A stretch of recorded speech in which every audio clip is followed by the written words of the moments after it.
Good evening, everyone. Thank you so much for spending. Actually, this is going to be the last meeting for the school year of 23-24.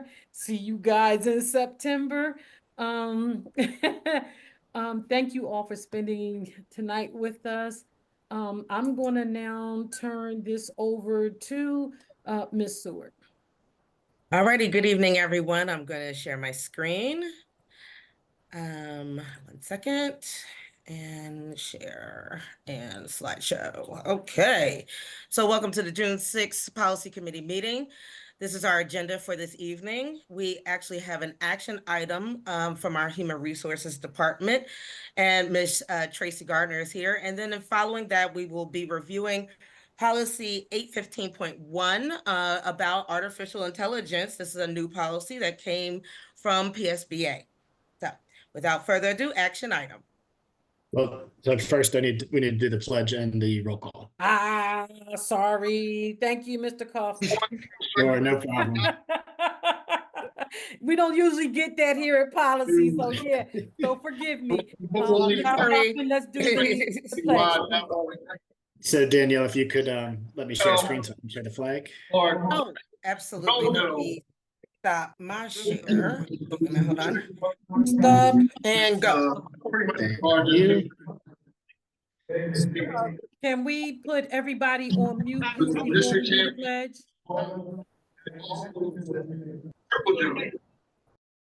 Thank you. All right. Thank you. Begin Let's the begin. I pledge. pledge allegiance to the To flag the flag of the United States of America and to the republic for which it stands, one nation, under God, indivisible, with liberty and justice for all. Thank you, everyone. Mr. Kaufman, you want to begin roll call? Yes. Ms. Boykins not on yet. Ms. Hoff. Yep, you're muted, but I see Ms. Hoff. Ms. Richardson. Here. Mr. Callahan is not present. Ms. Hopkins. Here. Mr. Tong. Present. Ms. Cook-Henry. Present. Ms. Ivory.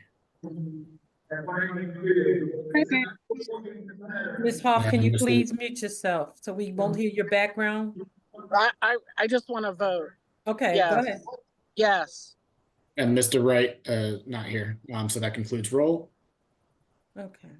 And then Ms. Tracy Gardner, now you may have the floor. Thank you. We have one action item this evening for you. Ms. Layla Lindsay, or Dr. Layla Lindsay, I should say, as the new assistant principal at Penwood Middle School starting on July 1st. And asking for a motion to approve her appointment.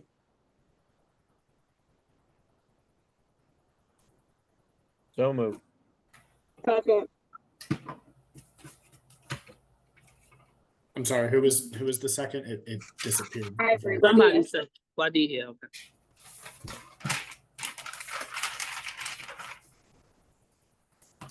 Okay.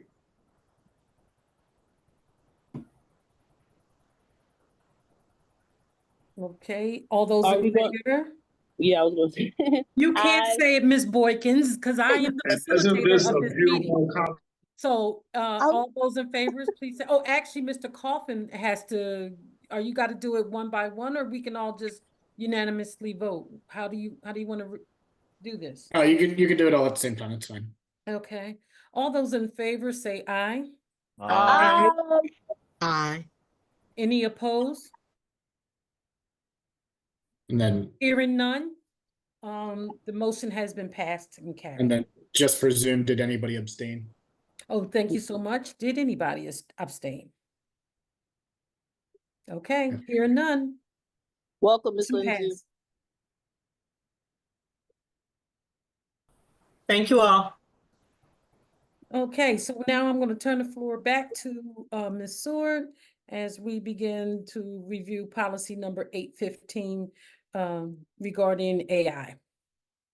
All righty, and we have Dr. Mary Agnew here with us to walk us through this policy. And so I'll drive while you go ahead and present your policy. Mary, you have the floor. Oh, okay. Good evening, everybody. So, as Danielle said, this is a policy that follows the recommendations of PSBA, and it recognizes the transformative potential of generative AI to enhance educational opportunities, streamline operations, and prepare William Penn students for a future demanding adaptability, critical thinking, and digital literacy. And the policy establishes comprehensive guidelines to ensure its safe and effective integration into our educational environment. And it mandates compliance with federal and state laws such as FERPA, IDEA, and COPA, while emphasizing the importance of AI literacy among the staff and students. And it also outlines our commitment to the ethical use of AI so that we ensure privacy and data security.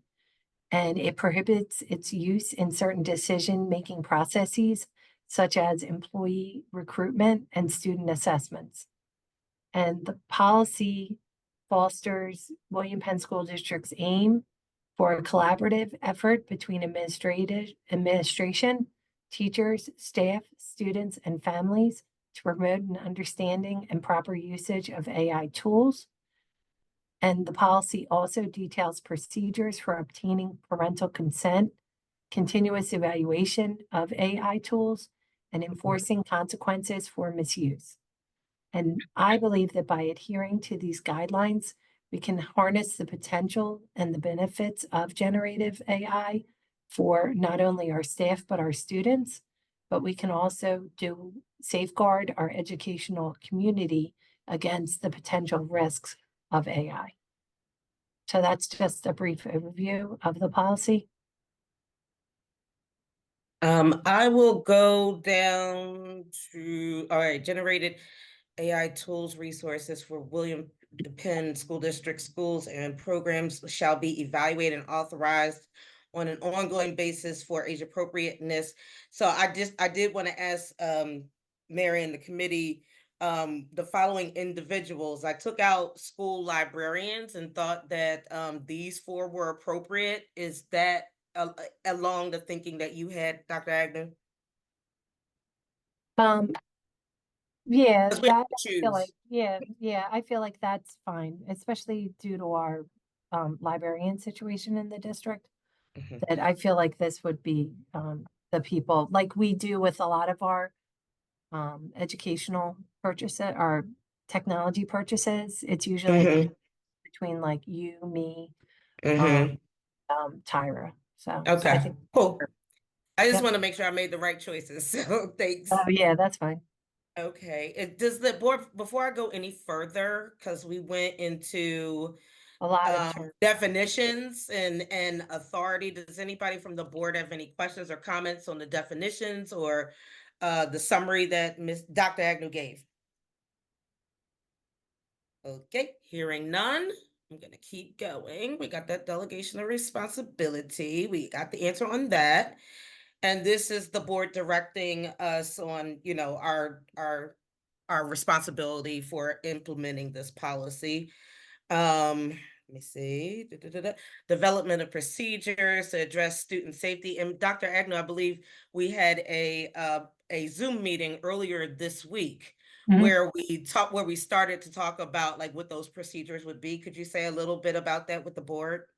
Yeah, so we have an AI working group that's made up of a cross-section of the William Penn School District. So it has teachers, secretaries, administrators, and the working group is going to meet periodically. It's every other Thursday for right now to really come up with the procedures and to vet tools and how those tools could be properly used in the classrooms. Mhm. So in this next section around does anybody have any questions about what Dr. Agnew just said? Sorry, I have to always pause. I do have a couple questions. So, the internet and has a lot of programs that are developed, how do I put it?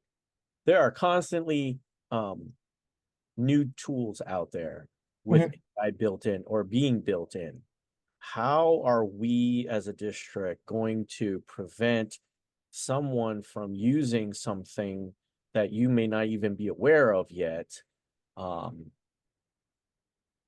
you know, doing harm to themselves or, you know, our systems, through either cheating or, you know, doing their work for them, you know, whether that be a staff member or a student, things of that nature. How do we prevent any of that in our school district?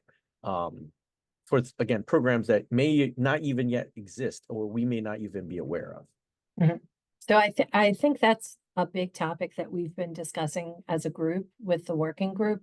And one of the things that we are really focused on is we kind of have to change the nature of assignments. So a lot of the AI tools that students can use, it'll produce a product for you. So it'll help you write a paper or answer questions. And we were discussing that maybe we have to change our focus to more on the process.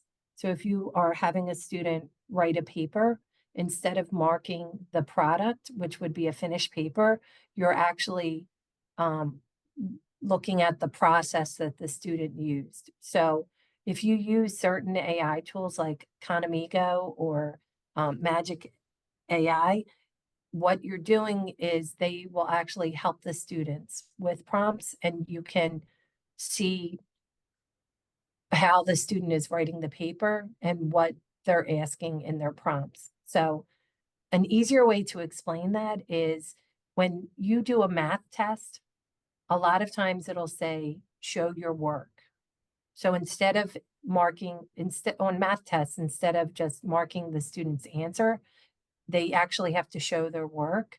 And so we were saying we really need to start applying this same mindset to other disciplines so that it's more about the process that the student follows and really looking at that instead of creating assignments where they can use AI tools.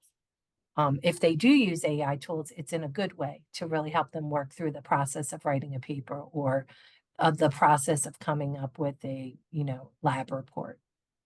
So that's one thing the group is really focused on. And also that's why we want to vet a lot of the tools and slowly roll them out to the students. And we won't be able to catch everything. But if we really discuss, you know, why you should be using the tools and how to use them in a responsible way, we feel like that'll help a lot. And you said something very critical there. You know, how we want to use these tools and use them in a good way.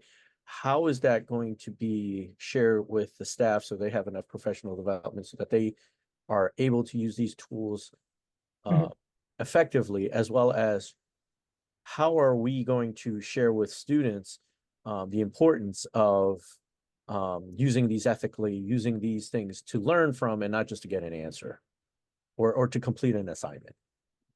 So what we're doing is we're going to have staff training in August on AI and how you should use AI. And it'll be 2 days, the 2 opening days in August. We're having a lot of AI sessions so that the staff can really understand it, how to use it in the classroom, what the pitfalls are. And then we want the staff to turnkey that and share that with their students. But then the other thing that we're doing as a group is we have come up with 6 key items that we want to focus on with our AI, and we're slowly going to roll them out month by month.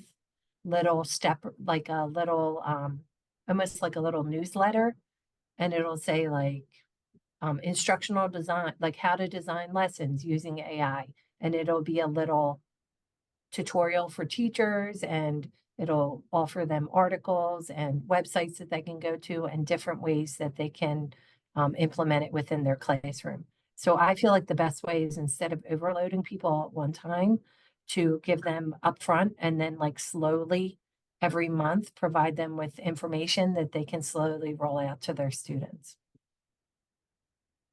Okay. Appreciate those answers. Thank you. And you know, not to grill you, but I know this is one of those new Yeah, fields that, we really have to think about carefully implementing this. Not that, the kids are really sharp and they're going to figure this out way faster than we are. oh, So right. make sure we put things in place to guide them in the right direction and not stymie them, but at Right. the same time using it effectively. But again, thank you for your answers. Mhm. On And this. we've already ran into this in the cyber program. And so I've actually had some conversations with students and their parents, focusing more on, we really want the student to understand the content, not to just come up with the correct answer. So it's very important that they engage in the whole process of learning it. Even if they get the wrong answer, then we can help them with where they got that wrong answer. So I feel like educating students and parents about that, like what the purpose is of it, will help them to use these tools in a more responsible way. Thank you. All right, progressing through the policy, we are at the student portion, and this section talks about training for students. There's a other here, and again, I left it here because I wasn't sure if through our conversation there would be an additional topic or training that we would want to add to the policy in others. So I kind of left it here to give us an opportunity to kind of think through it.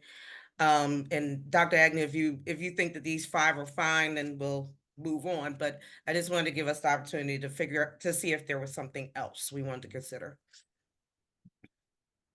So I do think this is fine, but I feel like this is a continuously changing and adapting tool. So I feel like that's why it's important to include the other, because I feel like it might, as time goes on, there might be something we're not even thinking of today. Right. So I might want to put in here just a note to change this to additional guidelines as the technology grows, or some type of language that gives us flexibility around any additional items that we would want to teach children as we go further into this AI environment. Something to that effect, and I could wordsmith it with you. Okay, all right. Yeah, like I feel like it's changing so rapidly. You've even seen that in the last year, that there's things on the horizon that we're not even aware of yet. So I feel like it's always good to leave other just in case. Yeah. Okay. So I would ask that we think about some sort of citizenship around AI because that's a good idea. there are students out there already using AI to bully and to torment other students using AI because it comes up with really smart ideas on how to go after other students, how to bully them. And so, some sort of way to, ensure that our students are using it ethically and some sort of citizenship around it, because they're creating images of other students doing awful and horrible things as a way of bullying them and sharing it with everyone. Okay. And I do know that at the top is establishing expectations regarding ethical use. So if we added a 6, just to expound on that a little bit more around citizenship and responsibility, we can wordsmith that. Does that make sense? Okay. All right, cool. Yeah, you might include something about like the dissemination of fraudulent AI. Or fraudulent information? Fraudulent AI, created products or something like that. Okay. Or, I'm just like spitballing it. Something. That's the purpose of this meeting, is to just kind of talk through and of I don't know if you'd use fraudulent, but false AI. Yeah, false AI generated. False or deceptive information. Or deceptive, yeah. There you go. Information or images. Information. Oops, sorry. Darn it. Got it. Deceptive information or images. And it would deep fakes fall into that? Yeah, I feel like that would. fall Yeah, under that. okay, because I just feel like sometimes examples for folks helps them. So if we put like a IE deep fake. Oh, yeah, or AI Mhm. generated photo, Yeah, hold on, I'm adding that to, wait a minute, hold on. Because it's good stuff we're getting in here. All right. Right. So that's, an Mhm. AI generated picture of a teacher doing something Mhm. not right, Yes. and then, sharing it, and because they created it doing it, those are the Mhm. kinds of things that we don't want students to be doing, or Yeah, like the adults to be. creation and I don't- dissemination. Not just, Yeah. it may not be limited to just students, it may be another Mhm. adult doing it. Mhm. Well, Okay. I believe there just was a case of that. Wasn't Right. there? Yes, a and case? Yes. that's what I was kind of referring to. Yeah. It Mhm. was an adult who did it about I think a superintendent or assistant superintendent. They made a fake video of the person. Mhm. They did, saying Yeah. that he said something Yeah, that racial. he He said understood. something racial. Yeah. Okay. I remember that. I did see that. Okie dokie, Spinoky. This is great conversation. And oh, sorry, we got to ethical considerations. So here we are. Do you want to talk through this one?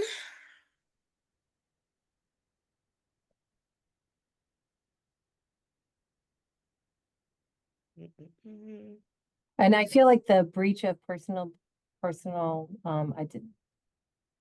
identifiable information, when we vet tools, that's a big thing that we always discussed. With me, Danielle, Russ, and Tyra. So Yep, and we have the discrimination, harassment, bullying. So that speaks to that here. Let me see, I'm gonna keep going. and I feel like a lot of um even though we have this AI policy, a lot of the things that may happen with it are already covered in the code of conduct. So that might be something that the administrators might need to be trained on, like what applies in the code of conduct situation of AI, like how is that covered in Right. or covered in the code of conduct. That is something for us to think about. Okay. So Code of I conduct. don't know where this goes, in this section or the next section, where, AI is really good at responding to a request.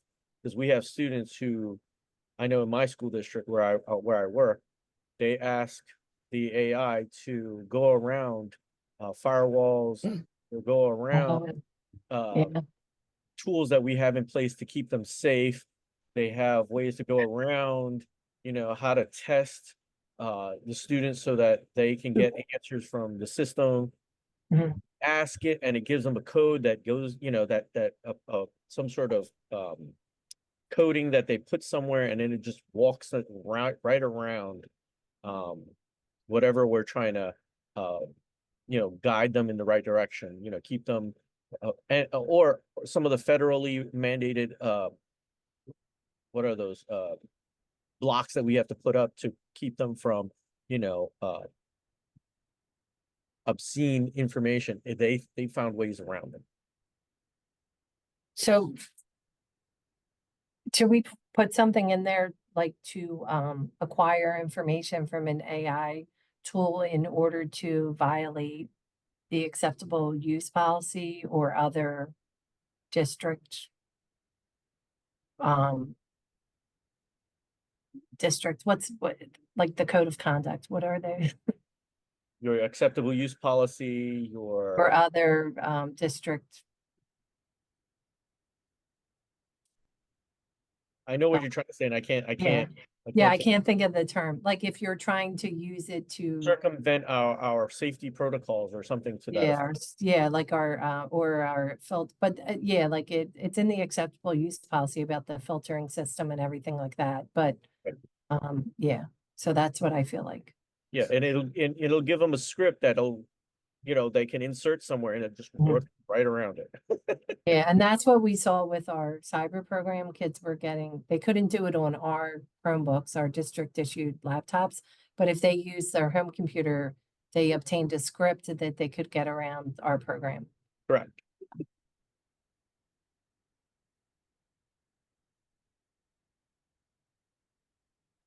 Oh, okay. I added some language to kind of encapsulate what you all were talking about? Does that capture kind of the essence of what you were saying? Of course, I know we need to wordsmith, but does that capture it?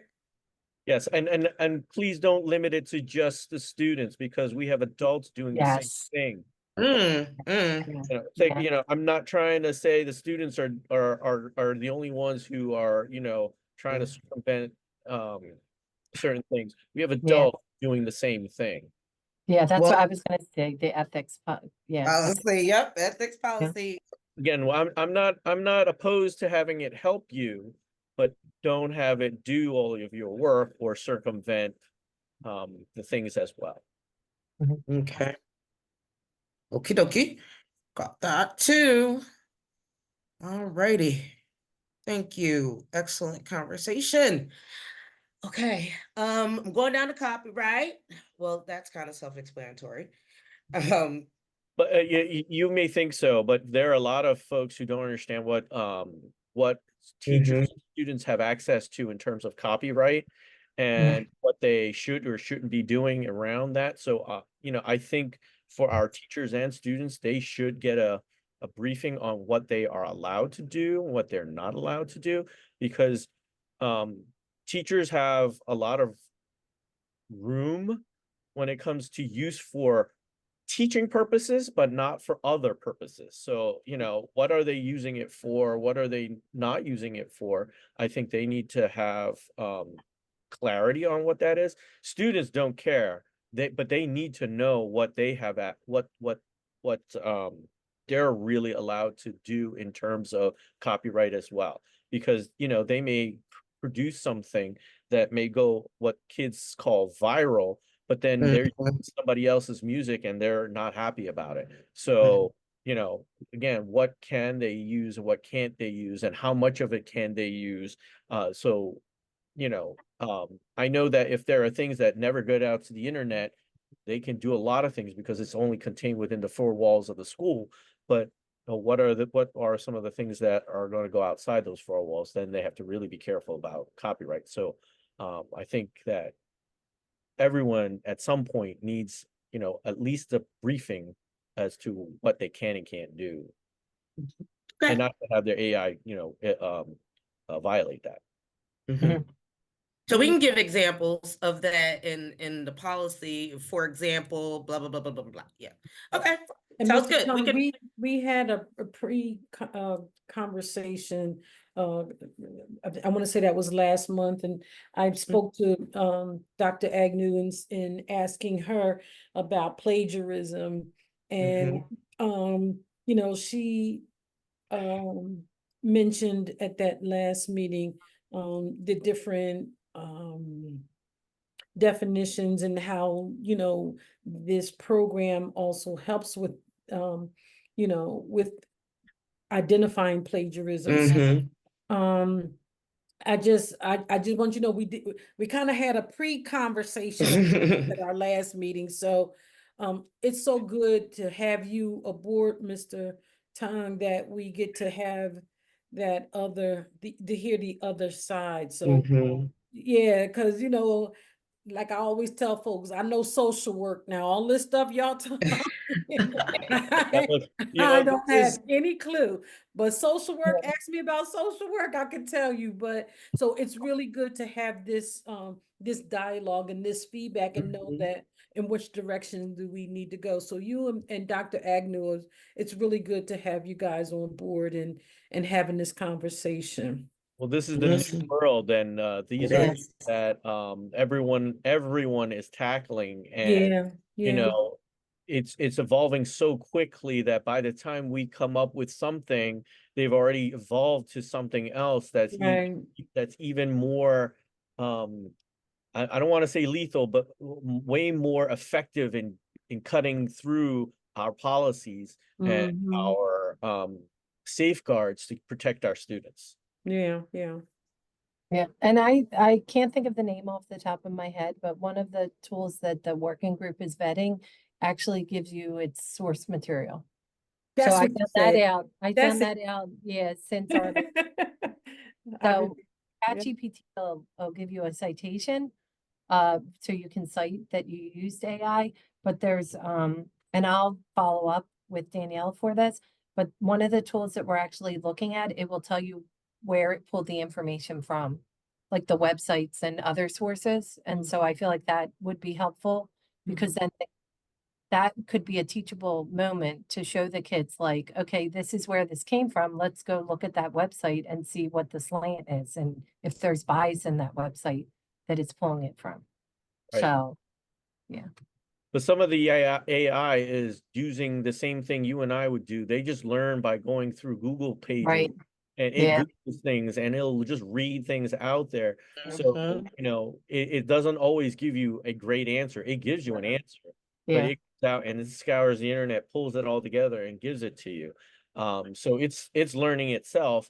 And if we put the right things out there, you know, it'll find it. But at the same time, it might give you the wrong answers. Because let me tell you, I've done some AI searches and they don't come back the way I want it because it's coming back wrong because there's not enough information out there. Yeah. And it also, they do something known as hallucinate, where it'll just make stuff up if it can't find an answer for you. It's called a hallucination. Oh, So, wow. Yes, Yeah. and like there are times where you can create pictures Oh, you wow. know, of people. It does a good job on the face and the body, but the Yeah. hands, you gotta look at the hands and feet. They'll have either 18 fingers or 7 fingers on a hand and things like that. So that's where you would look, and it does a great job on other features, but this is where it can't do. You're right, because I actually saw a picture that I thought was a beautiful, oh my God, it was such a gorgeous picture. And it was a group of sisters that were together. And one of the sisters' hands was actually backwards when she was supposed to be giving a hug. And I'm sitting going, what the heck is that? Yep, So that's you're it. right. That's Oh, it. wow. Yeah. Okay.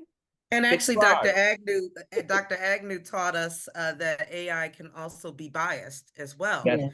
Yes. So we learned at our last meeting that when they do certain searches, like if they did a search and said, show me pictures of people who are on public assistance, it turned back 100 pictures of people of color.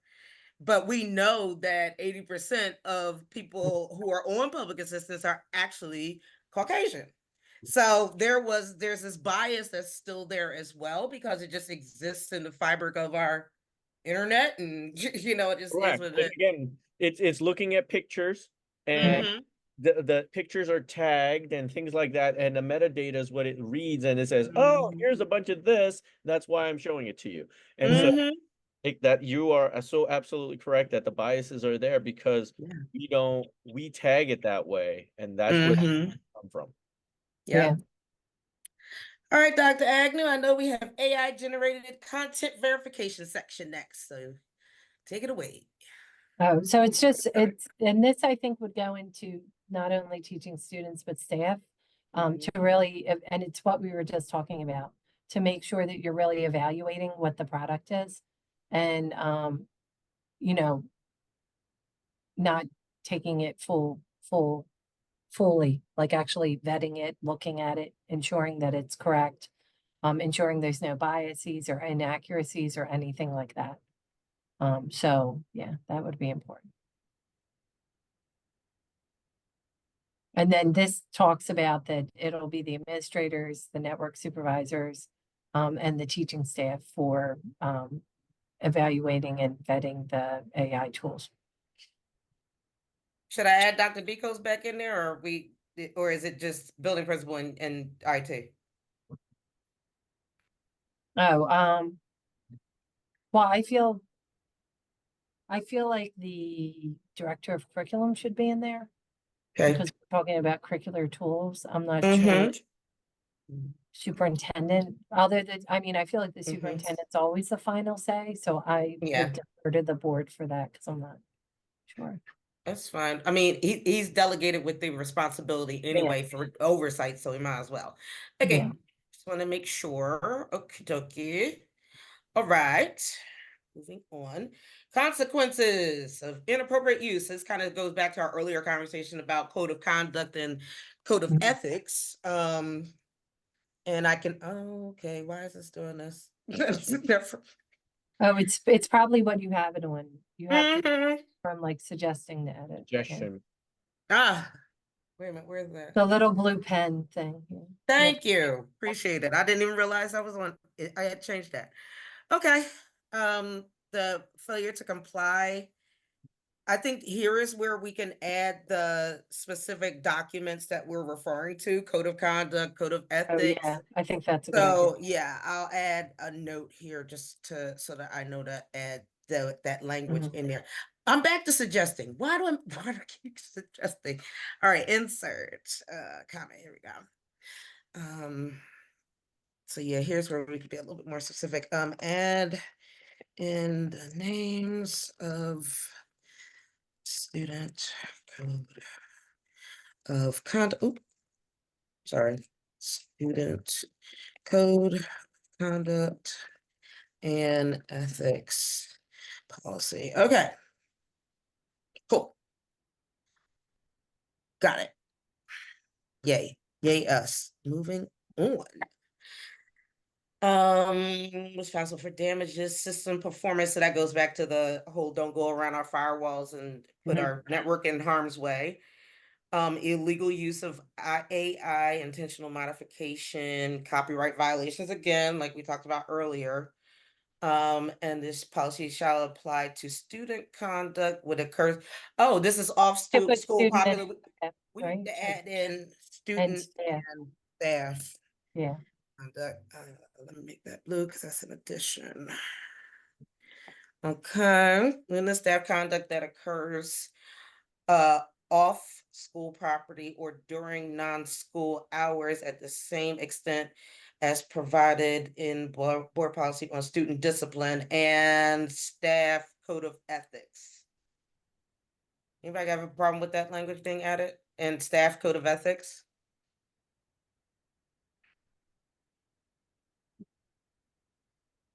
Makes No? Not sense. hearing anything. Makes sense. Yeah. That's fine. Cool. I just want to make sure I don't, I don't like to add stuff that y'all are like, we don't like that. Okay, so okay, policy was said. Okay, good. So that's it. That's the end of the policy. So I'll stop my share here, and if there's any discussion. So I have a question, and this is something that, you know, the school district I work for is still wrangling and struggling with. The products that are created through AI, well, let me put it this way. When we engage with one of the tools, does William Penn have a contract with them, or are we just allowing teachers to use those tools? Because I know in the city, we are only allowing teachers to use AI tools that we have either an MOU or contract with because of student data that may be in there. And we don't want it to be used as part of any other search or any other builds or anything that they can use to exploit that information. So again, I don't know where that lies and where that sits. It may be a procedure, maybe something else. But right now in the city, that is where we're wrangling with is, you know, we are whether to allow teachers to use any AI tool or only the ones we have selected that have an MOU or a contract. So, we're and leaning that's, towards an MOU and a contract. and that's one of the things the working group's discussing. There's Magic School AI, but there's also Copilot, which is Microsoft. And both of them, if you purchase the license, it'll contain the student information Right. within that. So that's what we're looking at before we roll it out. And we were actually even thinking of maybe doing a pilot with some of the people in the working group on the different products to see which ones they like before we do them with the whole staff. But as a right now, procedure, we're- but as a procedure, we're also telling our building staff, superintendents, teachers and whatnot, that they can't go out and use free tools.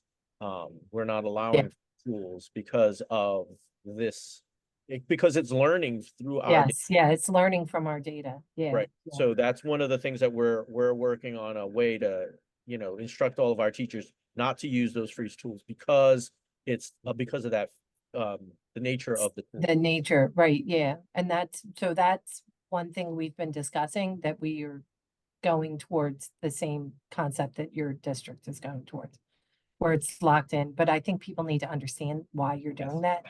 Yeah, so that's why we are doing the training in August for everybody, so that everybody understands, like, this is why we don't want this. And then we're also doing training for administrators in June on this, so that they understand as well, this is why we're limiting it, and other issues like that. So, because I feel like So- people don't understand what it is. So they really need to understand what it is, and then they'll understand the rationale of why we're picking different tools for them to use. So based on this conversation, I added a comment in the policy to, for us, just so we don't lose the thought. So just, yeah, About adding the language that only district vetted AI products can be used by staff and students for district related work or assignments.